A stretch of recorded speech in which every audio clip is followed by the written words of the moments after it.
Bonjour et bienvenue dans cette séquence 8 du M51 diagnostic forestier dédié à la pédologie. Nous allons aujourd'hui parler du sol et de la nutrition minérale.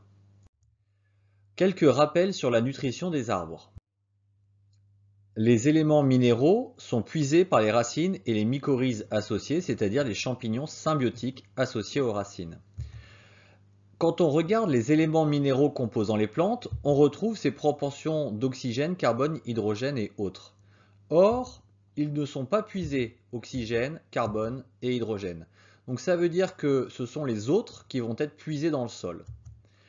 On retrouve dans ces autres azote, potassium, phosphore, magnésium, calcium et encore d'autres éléments avec le soufre, le bore, le manganèse, le zinc ou le cuivre.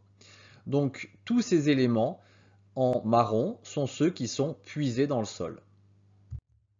La nutrition minérale n'est suffisante que si l'offre par le sol est suffisante. Ainsi, quand on retrouve un sol avec beaucoup de ces éléments, on va avoir une bonne croissance, alors que dans un sol où il y a peu de ces éléments, on va avoir une mauvaise croissance. Il n'y a ni engrais ni amendement en forêt. En effet, sur un sol agricole, même si on a une fertilité faible en éléments minéraux, on va pouvoir ajouter des engrais pour ajouter une certaine fertilité à cette fertilité du sol. Donc cela va permettre de compenser des sols un peu plus pauvres ou de compenser des besoins des végétaux plus importants, c'est le cas pour beaucoup de cultures. En forêt, nous ne pouvons pas faire cela, donc nous allons nous contenter d'analyser la richesse du sol. Les éléments majeurs sont présents dans la feuille à teneur élevée. Cela veut dire que les arbres, les végétaux en ont beaucoup besoin. On rappelle que dans les non puisés dans le sol, on a oxygène, hydrogène et carbone. Par contre, dans les puisés dans le sol, on retrouve ces éléments indispensables, et en particulier les éléments majeurs, avec azote, phosphore, potassium, calcium et magnésium. Les oligoéléments sont aussi présents dans les arbres à bien plus faible teneur. Ils sont indispensables et devront être puisés dans le sol. On retrouve dans ces oligoéléments fer, bore, cuivre, zinc et manganèse. Ils sont vraiment présents en faible quantité, 1000 fois moins dans la plante que les éléments majeurs. Donc il suffit qu'il y en ait quelques traces dans le sol pour que cela suffise. Vous voyez qu'il y a une dernière catégorie d'éléments puisés dans le sol. C'est ce qu'on appelle les éléments nuisibles ou toxiques, comme l'excès de carbone, l'aluminium, le NaCl, les excès d'éléments métalliques. Nous parlerons de cela plus tard dans le cours. Parlons maintenant plus spécifiquement de la nutrition en azote. La roche-mère, les éléments minéraux du sol ne contiennent pas d'azote. Or, c'est un élément clé de la croissance, c'est un point décisif dans la quantité d'éléments utilisés par les végétaux pour se construire. Quelles sont les origines de l'azote dans le sol? Il y a les éléments organiques, les apports atmosphériques avec la pluie par exemple ou la neige, et enfin les champignons mycorhiziens fixateurs qui sont capables de récupérer l'azote gazeux qu'il y a dans l'air. Il faut pour nous analyser la richesse organique du sol, c'est-à-dire la rapidité, l'intérêt du cycle organique. Les apports atmosphériques sont difficiles à quantifier, sont moins importants, et les champignons mycorhiziens fixateurs ne concernent que certaines essences avec les bonnes mycorhizes. L'azote est libéré par la minéralisation de la matière organique du sol. Il y a deux types de minéralisation de cette matière organique. Tout d'abord, la minéralisation de la matière organique fraîche, c'est-à-dire des feuilles qui viennent tomber, qui vont se décomposer. Cela libère de l'azote. Il y a également la minéralisation des matières organiques évoluées. C'est ce qu'on appelle l'humus au sens strict. C'est les éléments qui ont évolué à partir de la matière organique fraîche. C'est une libération progressive de l'azote. Dans les deux cas, donc, on a libération d'azote et cela va permettre une bonne croissance des végétaux. La minéralisation de la matière organique fraîche est très importante à court terme, elle va assurer des besoins rapides. A l'inverse, la minéralisation de l'humus au sens strict, des particules humiques, va être très importante à moyen terme, elle va assurer une quantité de nourriture régulière. Donc les deux jouent leur rôle et sont importants. L'indicateur de libération d'azote est le type d'humus. Dans de bonnes conditions, en effet, il va y avoir une bonne activité biologique, et donc une bonne minéralisation et libération d'azote. Cela permet ce qu'on appelle un cycle rapide de la matière organique et une bonne croissance des végétaux. A l'inverse, dans de mauvaises conditions, dans des conditions difficiles, on va avoir une faible libération d'azote puisqu'il y a une faible minéralisation, et donc les arbres vont avoir du mal à se nourrir en azote. Si je reprends ces humus qui correspondent, on a le moule, le mésomoule, c'est les classiques de la très bonne condition, donc de la bonne nutrition en azote. À l'inverse, si je prends les mauvaises conditions avec une mauvaise libération d'azote et une mauvaise nutrition en azote, on retrouve une accumulation de matière organique caractéristique des humus modères et morts. Donc finalement, c'est assez simple à partir de la reconnaissance de l'humus de déterminer s'il y a une bonne nutrition en azote. La carence en azote reste possible sur sol calcaire. En effet, quand on est sur sol calcaire, il y a ce qu'on appelle du calcaire actif. Et cela permet une bonne activité biologique, il y a de bonnes conditions, on retrouve souvent là-dessus des humus de type eumoule et mésomoule. Mais par contre, il y a un excès de calcaire et de calcium. Et cela bloque l'azote dans le sol, qui ne peut donc pas être utilisé par les végétaux, et certains végétaux vont même en mourir. Parlons maintenant de la richesse des éléments minéraux qui constituent le sol. La richesse de la roche-mère est déjà un point important. En effet, une roche-mère riche en éléments minéraux va par son altération libérer beaucoup d'éléments minéraux. Et donc cela va permettre une alimentation intéressante.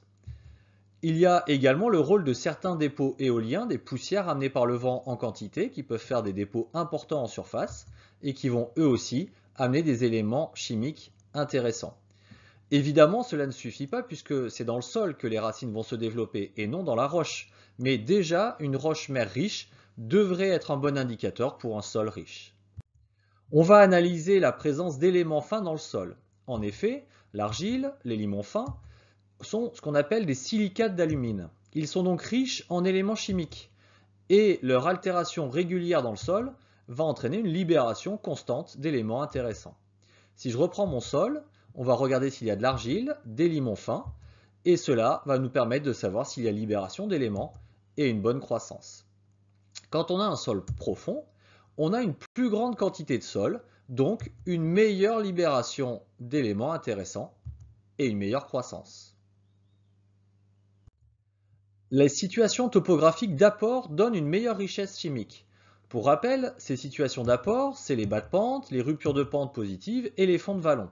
Dans ces trois cas, on va avoir des apports. Et les apports d'éléments fins, comme argile et limon fin, vont nous donner des sols avec plus de ces éléments, donc forcément plus d'altération de ces éléments, donc plus d'éléments chimiques. Mais au-delà de ça, il y a des apports d'éléments chimiques dissous directement dans l'eau. Donc tout ça est très intéressant et va permettre une bonne croissance. Souvent on a des essences exigeantes dans ces situations-là. Parlons maintenant de la rétention des éléments chimiques dont nous venons de parler. Les éléments chimiques libres sont soumis au lessivage. En effet, quand ils sont libérés, ils sont présents dans le sol sous forme d'ions. Ils sont dissous dans l'eau. Or, l'eau circule vers le bas. Et donc, il va y avoir un départ de ces éléments dissous, ce qui va entraîner ce qu'on appelle un lessivage, une lixiviation si on veut être précis sur le terme. On a donc une perte de richesse, les éléments chimiques sont partis. Certains constituants, heureusement, peuvent retenir ces ions de manière échangeable. Ainsi, les argiles, les molécules humiques, par exemple celles qu'on a dans des bonnes conditions comme dans les moules, et les ensembles argile plus molécules humiques de type moule, que l'on retrouve dans les moules, vont former les complexes argilo-humiques. Ces trois éléments-là ont la caractéristique de former un ensemble électronégatif. Ils ont donc des charges négatives à leur surface. Cela est très intéressant puisque les charges négatives vont attirer les ions positifs toujours à la surface. Les ions positifs sont donc retenus par une force électrique. On parle des cations pour les ions positifs pour rappel. On a donc ce qu'on appelle un pouvoir adsorbant. Ad, cela veut dire à la surface de. Donc ces complexes vont attirer à leur surface des cations. On parle donc du complexe adsorbant. C'est un point très intéressant du sol. En effet, des échanges sont possibles, ce ne sont pas des forces trop importantes, donc les éléments sont retenus mais sont échangeables.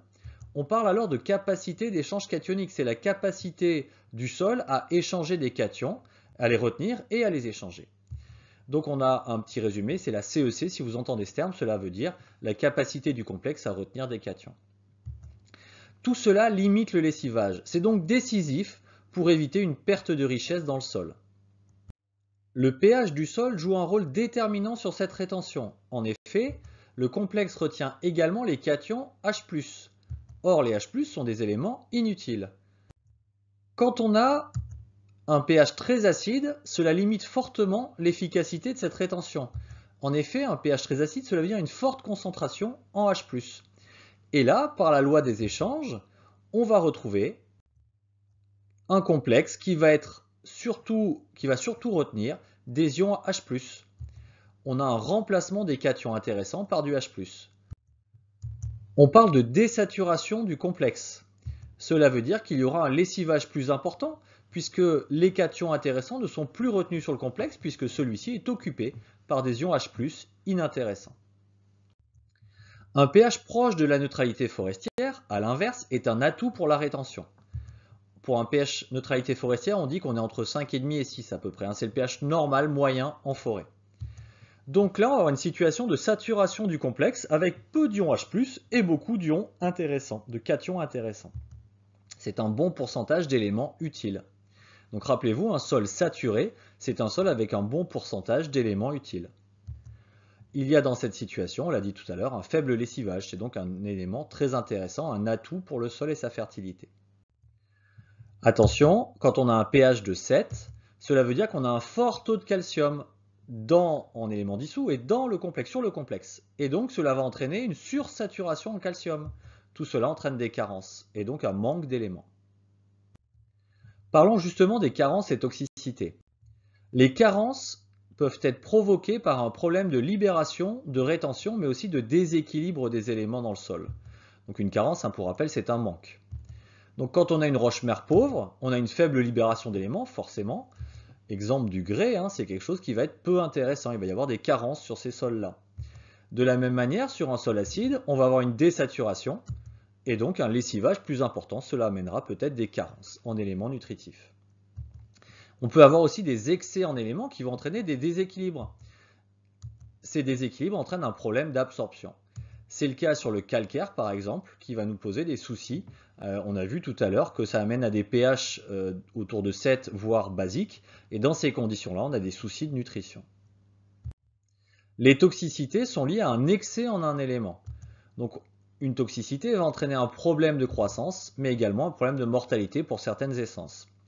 C'est le cas sur calcaire, où on a un excès de calcaire, l'élément calcaire en lui-même, le CaCO3, mais aussi des excès de calcium, l'ion calcium, Ca2+. Là-dessus, les essences calcifuges vont avoir beaucoup de difficultés. Sur les sols très acides, on constate également un excès d'aluminium, un élément toxique en particulier pour les feuillus. Et enfin, en bord de mer, on a un excès de sodium qui est toxique pour énormément de végétaux. Il faut des espèces adaptées pour qu'elles résistent et aient une bonne croissance dans ces situations-là. Voilà donc le tour de la nutrition en éléments minéraux et éventuellement des problèmes d'excès et de toxicité en ces éléments minéraux. Nous avons donc fait le tour de tous les points clés qui permettent de déterminer la fertilité d'un sol. Dans le prochain cours, nous verrons comment combiner tous ces éléments, comment les analyser sur le terrain pour en faire une synthèse globale qui permet de dresser un portrait de la fertilité du sol et de la capacité des essences forestières que l'on va trouver dessus à survivre et puis surtout à produire de manière intéressante.